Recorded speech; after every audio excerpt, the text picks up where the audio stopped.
Vamos começar e terminar hoje 2 Timóteo, os 4 capítulos de 1 a 4 de 2 Timóteo.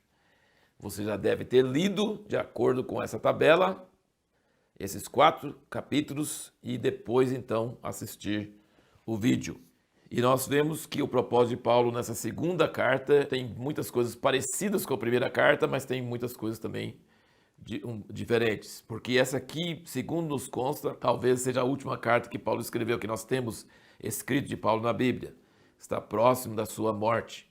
Ninguém tem muitos detalhes sobre essas coisas, mas vem nessa ordem, porque vem depois de 1 Timóteo, mas é bem depois, em outra época, e Paulo está vivendo outras realidades. E uma das coisas que ele fala bastante nessa carta é que, por ser preso, ele estava sendo desprezado. As pessoas tinham vergonha de ser associada com Paulo, porque a vergonha que ele tinha de por estar preso a pegava neles. Então ele está exortando Timóteo a não ser covarde e não ser afetado por essa atitude de medo, de vergonha, de se identificar com ele. É impressionante como o ser humano foge de coisas feias, de coisas desprezadas. É assim que funciona o bullying nas escolas e funciona entre os seres humanos em qualquer lugar. E basta o que aconteceu com Jesus, todo mundo elogiava ele só fazia o bem, aí foi só cair na desgraça que todo mundo cuspia e zombava e falava tudo. Então é só ver a pessoa em miséria, sem a pessoa ter nenhuma culpa, que todo mundo não quer se associar, todo mundo quer associar com quem tem poder, com quem está bem, com quem está feliz, e ninguém quer associar com quem está preso, quem está sob desprezo, quem todo mundo está se conjurando. Então, Paulo está exortando que sofrimento e perseguição são coisas necessárias, coisas que acontecem. E ele exorta Timóteo aqui para não se envergonhar disso. Ele fala aqui, no versículo 7 do capítulo 1, ele diz: porque Deus não nos deu o espírito de covardia, mas de poder, de amor, de moderação. Portanto, não te envergonhes do testemunho de nosso Senhor, nem de mim, que sou prisioneiro seu. Antes, participa comigo dos sofrimentos do Evangelho segundo o poder de Deus. E o versículo 15 do capítulo 1, ele diz: bem sabes isso, que me abandonaram todos que estão na Ásia.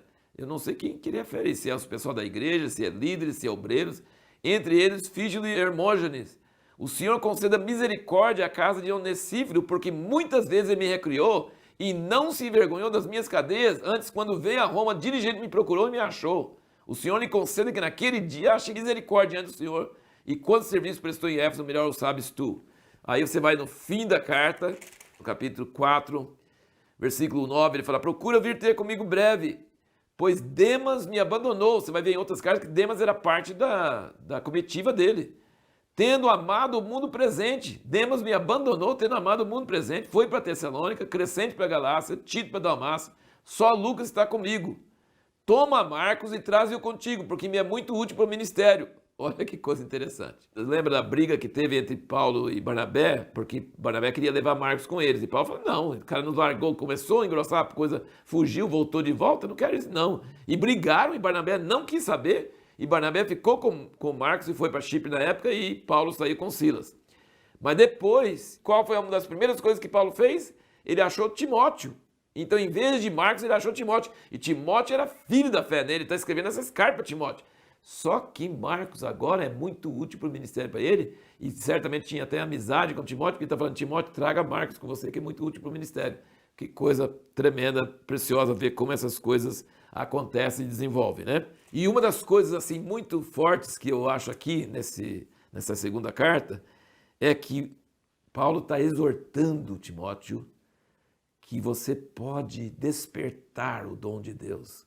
Capítulo 1, versículo 6, ele fala assim: por essa razão te lembro que despertes o dom de Deus que há em ti pela imposição das minhas mãos. Então você não precisa ficar passivo, você pode ser ativo. Você tem o dom de Deus, mas não espera o dom de Deus operar sozinho. Você precisa despertar o dom. Você pode deixar o dom adormecer ou você pode acordar. Você pode reacender a chama do dom de Deus em você. Voltando para 1 Timóteo só rapidamente, 4,14, ele diz: não negligencies o dom que é em ti, o qual te foi dado por profecia, com a imposição das mãos do presbitério. Ocupa-te dessas coisas, dedica-te inteiramente a elas, para que o teu progresso seja manifesto a todos. Ele está falando que a gente pode ter uma atividade. Capítulo 2, versículo 1, ele diz: tu, pois, meu filho, fortifica-te na graça que há em Cristo Jesus. Antes nós vimos em 1 Timóteo 6, versículo 11, ele diz: mas tu, homem de Deus, foge dessas coisas. Isso é proatividade. A pergunta que nós fizemos no último vídeo foi: como podemos resumir as exortações de Paulo para Timóteo para nós? Que o evangelho é de graça, mas não é para quem é preguiçoso. O evangelho não é para alguém que está dormindo, passivo. O evangelho é algo que você tem que ter intencionalidade. Você tem que despertar o dom, você tem que ocupar com ele, você tem que fugir das coisas ruins, você tem que ativar as coisas boas. Ele está exortando que você não pode ser passivo. Que se você for passivo, as falsas doutrinas, os falsos obreiros, as paixões da carne, todas essas coisas vão nos afetar. E você tem que ser ativo, você tem que ser proativo. Essa é a mensagem muito forte da exortação de Paulo para Timóteo. No versículo 8 do 2 ele diz: lembra-te de Jesus Cristo, ressurgido dentre os mortos, descendente de Davi, segundo o meu evangelho, pelo qual sofro a ponto de ser preso como malfeitor, mas a palavra de Deus não está presa. Tanto que não está presa que essa carta durou 2000 anos e chegou até nós e está no livro mais vendido e mais lido no mundo. Já pensou? A palavra de Deus não estava presa. Paulo estava preso, mas a palavra de Deus não estava presa. Ele está dizendo, lembra-te. Então você pode ocupar o seu cérebro, você pode mandar na sua mente, você pode ser proativo para que a palavra e a graça de Deus, ele fala assim, fortifica-te na graça. Então tem a graça, e a graça é de graça, não cobra nada, não paga nada. Mas você tem que tomar uma ação, você tem que se fortificar na graça, sabe? Você tem que se ocupar dessas coisas, você tem que reacender o dom, você tem que tomar alguma medida. E aqui no capítulo 3, novamente, aqui, se você ler alguns versículos aqui, parece que você está lendo o jornal de hoje. Paulo, naquela época, nós vimos lá em 1 Timóteo 4, que ele falou sobre coisas que a igreja ia fazer nos milênios depois, e até hoje nós vemos muita coisa das igrejas hoje acontecendo igualzinho, ele fala lá, ele predisse.